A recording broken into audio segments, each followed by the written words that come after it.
rightfully so, I have been seeing people saying, why wasn't Brett Favre's texts in terms of the scandal that he's involved with in the state of Mississippi being talked about nearly as much as the coach of the Celtics in the last 24 hours?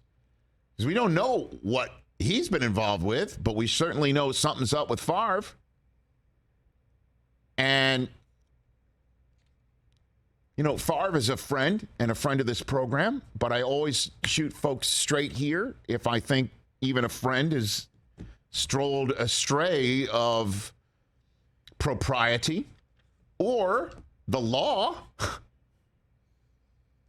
And it's been about a week since texts leaked of Brett Favre talking about $5 million being spent in federally funded welfare funds meant for the most vulnerable folks in Mississippi to help them make ends meet, to live life, put food on their table. That money was being funneled to Favre's alma mater for a volleyball stadium.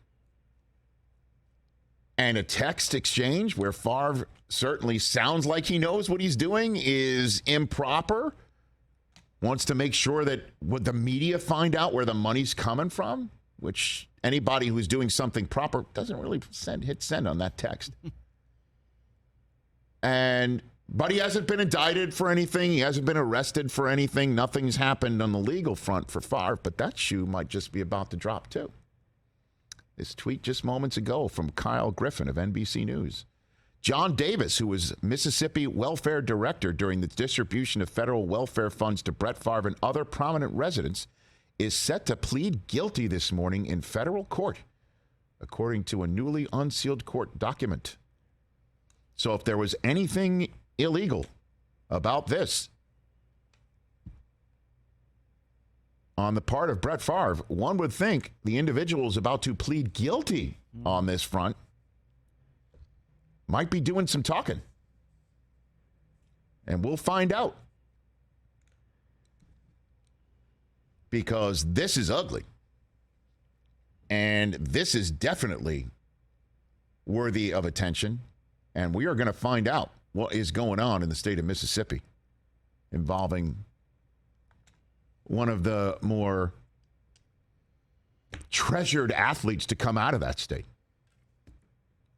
Exported to the state of Wisconsin and residing in Canton, Ohio. I am eager to find out more. Let's put it that way. Welfare funds. That's it. That's it. Welfare funds for a volleyball stadium.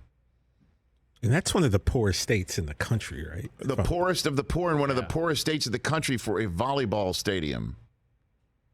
Come on. Like, we can't get one of the millions of sponsors right to front that money. We got to go. Favre himself couldn't scratch a check. Snake it out of welfare funds. Is that really what's going on? Yeah, pretty. Well, and again, anything illegal, something clearly must be illegal if somebody who's in charge of those funds is just about to plead guilty to it. And one would think if he's first to the courthouse to say I'm guilty, let's make a deal. Well, who else is there? Yeah.